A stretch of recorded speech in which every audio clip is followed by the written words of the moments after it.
여러분 안녕하십니까. 대통령실 비서실장 수석급 참모 전원 최상목에게 사의를 표명했습니다. 헌법재판관 2명 임명 강행에 대한 항의로 보입니다. 대통령 비서실장이 지금 최상목에 대해서 사의를 표했습니다. 최상목이가 뻘짓을 한 것이 정말 여권에 엄청난 파장을 갖고 오고 있습니다. 지금 그렇지 않아도 윤석열 대통령 지지율이 급상승하고 있는데 지금 최상목이가 너무나 뻘짓을 함으로써 찬물을 끼얹었습니다. 여기에 대해서 대통령 비서실장과 안보실장 그리고 수석급 전원 모두 사의를 표명했습니다.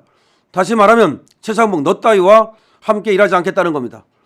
지금 대통령 권한대행의 권한대행인데요. 따지고 보면은 대통령 비서실은 대통령 권한대행의 권한대행에게 모셔야 됩니다.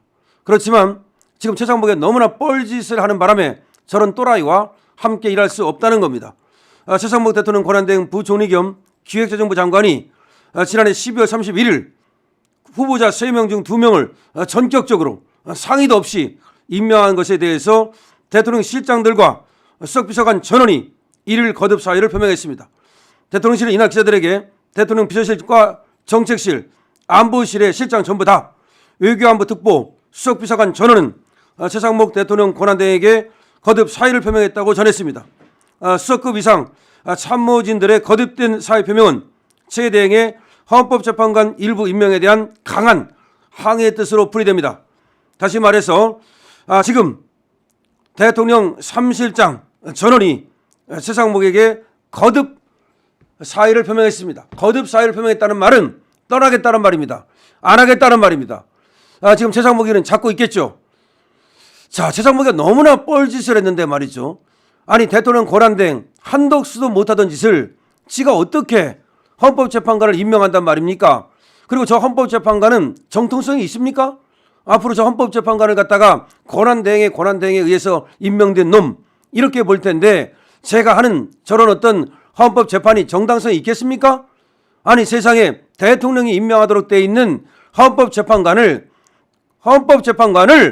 국무총리도 아닌 경제부총리에 불과한 자가 그것도 경제만 하는 거잖아요. 국정 전체를 통할하는 게 아니잖아요.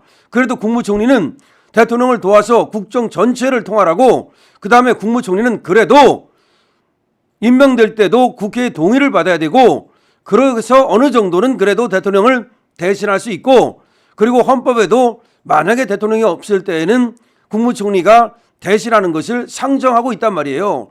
그런데 경제부총리까지 그렇게 대신하리라고는 생각하지 않는 겁니다. 너무나 이상한 일이 벌어진 거예요. 그렇다면 이건 있을 수 없는 일이다. 대통령의 권한대행이 도대체 무엇을 할 수 있단 말인가? 나는 적극적인 무엇을 하지 않겠다. 나는 그냥 관리만 하겠다. 지도 그렇게 얘기했었잖아요.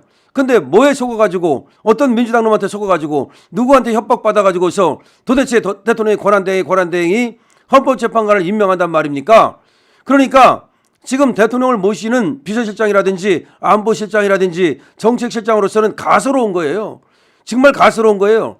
비서실장은 누구하고 상대하는 겁니까? 원래가 국무총리하고 상대하는 거예요. 내각의 국무총리 그리고 대통령실의 비서실장 아닙니까? 그런데 내각에서 서열도 한참 떨어지는 놈이 비서실장보다도 한참 떨어지는 놈이 감히 지 멋대로 지금 헌법재판관을 임명합니까? 도대체가 정진석은 그래도 5선 의원이나 돼요. 최상목이가 뭐 하던 놈입니까? 아무것도 아닌 놈이야. 그리고 실제로 용산에서도 그냥 수석비서관급 하던 놈이야. 비서실장급도 아니고 정책실장급도 아니고 안보실장급도 아니고 그리고 대통령이 좀 오냐오냐 하니까 그래가지고서 용산에 있다가 다시 내각으로 간 거 아닙니까? 그렇게 은혜를 입었는데 저런 자가 말이죠. 진짜 나띵에 불과한 자가 갑자기 헌법재판관을 임명하겠다는 저 따위를 하니까 지금 대통령실에서는 너하고는 함께 일할 수 없다. 그래가지고 아마 저 경제부총리가 굉장히 당황해가지고서 잡았는가 봐요. 웃기지 말아라. 거듭 사의를 표명했다는 말은 떠나겠다는 말입니다. 너 같은 놈하고 하지 않겠다는 말입니다. 우리도 마찬가지입니다. 너 최상목 당장 그만둬. 최상목 당장 그만두란 말이야. 니까지 게 뭔데 지금 정책실장하고 안보실장하고 지금 비서실장도 떠나는 마당에 도대체 대통령의 권한대행이 지금 경제부총리가 뭔데 대통령을 대신하겠다고 지금 그렇게 배신을 때리고 이쪽에 비수를 꽂느냐 말이야. 지금 그렇지 않아도 저쪽은 우왕좌왕하고 있습니다. 무한공항 참사가 벌어지고 나서 이재명이 급당황하고 있어요.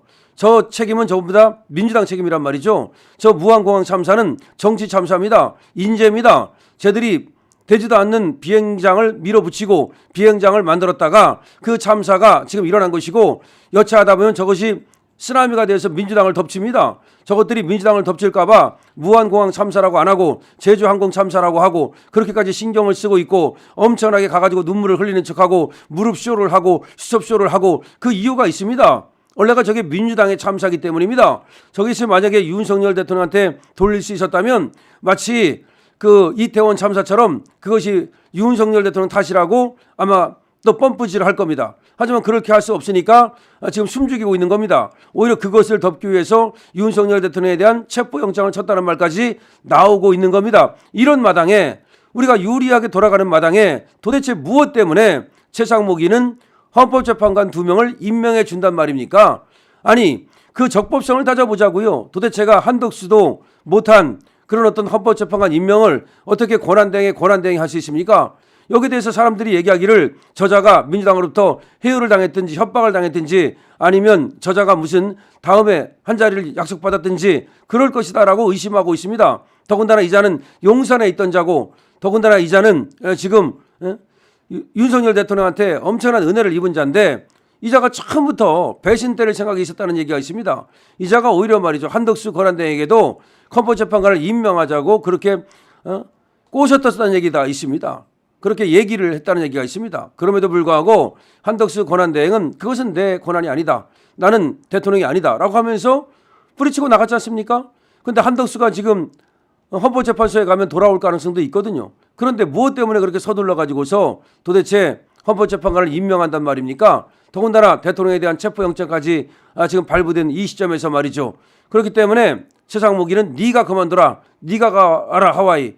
그러니까 지금 정책실장과 안보실장과 지금 비서실장이 모두가 사표를 내고 수석부사관 회의가 전부 다 무너진다는 얘기는 결국 최상목이 너하고 안 하겠다는 겁니다. 원래가 대통령 권한대행의 권한대행이 지금 비서실장이나 안보실장이나 내지는 정책실장하고 같이 비서관 회의를 할 수가 있거든요. 대통령을 대신하는 거니까.